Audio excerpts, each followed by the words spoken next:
Welcome to the Better Brave podcast, where you get to hear unique stories from guests like you who choose to live bravely outside of their comfort zones. I'm Candace Dudley, your host, former teacher turned online business mentor and podcaster. This podcast is for you if you're committed to living life on purpose, no more following the rules of society. Go hit the follow button if you haven't yet, and tune in every Tuesday for a new episode. In season 4, episode 2, I went over how to pitch yourself to be able to guest on podcasts. So let's talk through how to prep for when you do land that first guesting spot, things that you can do to get ready for that interview. The first thing is just going to be that most podcast hosts and producers have a set list of things for you to do. Often it's a form to fill out about yourself, having a bio ready that highlights and that's short but to the point and can highlight you and your experiences. The host is likely going to use that for your introduction and for the show notes. Often in the form that you fill out, they might ask what questions they could ask you. So be ready to give suggestions for questions that are broad enough to fit a variety of shows, but also specific enough to be in alignment with their show and something that you really want to highlight. They usually need a good picture headshot of you. So be ready and have one of those on hand or get those taken. If you don't fit the mold of like a sport coat headshot, then make sure that picture represents you and your brand and an authentic version of you. It doesn't need to be something that is super professional and curated. It can be laid back that can show your different sides of yourself. So far, a bio and great headshot are going to go a long way in helping you feel ready to guest on your first episode. And something that almost always happens is that they start the episode by asking you to share a little bit about yourself or your journey. I usually ask my guests to share how they got into entrepreneurship. Make sure that that's not something that ends up being 5+ minutes long. So if you need to practice that part so that you highlight the pieces you want to highlight, but also get to your point so that we can get the episode started, that is something that you might practice saying out loud. 3 to 4 minutes tops, even 2 minutes is great just to get that episode going and leave room for you to talk about your business and other things that you're passionate about. Many times the host might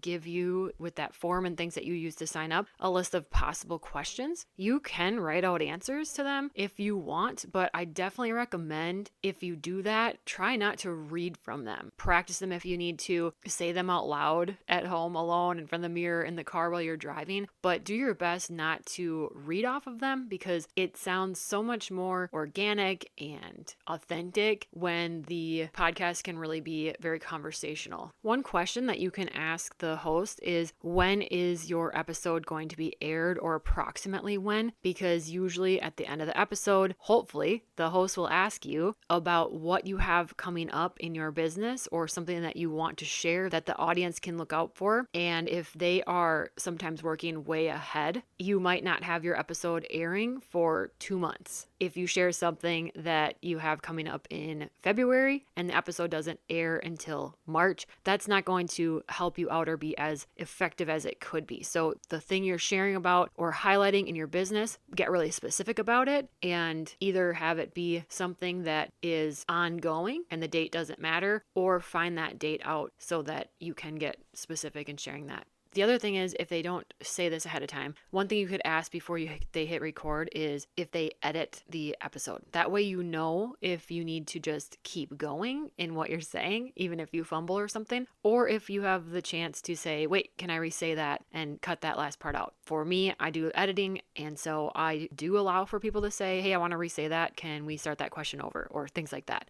But not everyone does. Some people just let it sort of just go with the flow. So whatever comes out, which neither is right or wrong. It's just something that can be helpful to ask upfront so that you're prepared. The more and more that you start talking about your business, guesting on shows, the more you will find your voice. You'll find your message, the things that you're passionate about, and you will get better and better. So don't be hard on yourself. Always trust that whatever comes out during that recording, I tell all my guests this, that someone needed to hear this message today.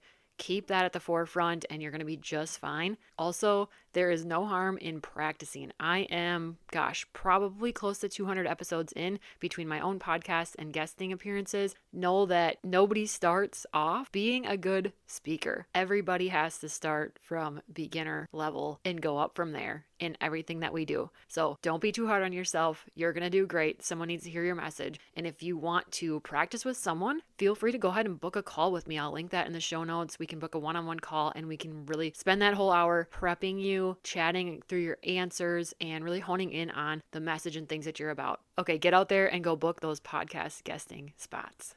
Thanks for being here. I love being able to highlight entrepreneurial journeys because no two are the same. I hope you feel seen, inspired, and like your dreams and goals are completely valid, because they are. To grab my free podcast setup guide or book a one-on-one call with me, head to the show notes. Finally, please leave a quick review so I can continue this work. See you next week.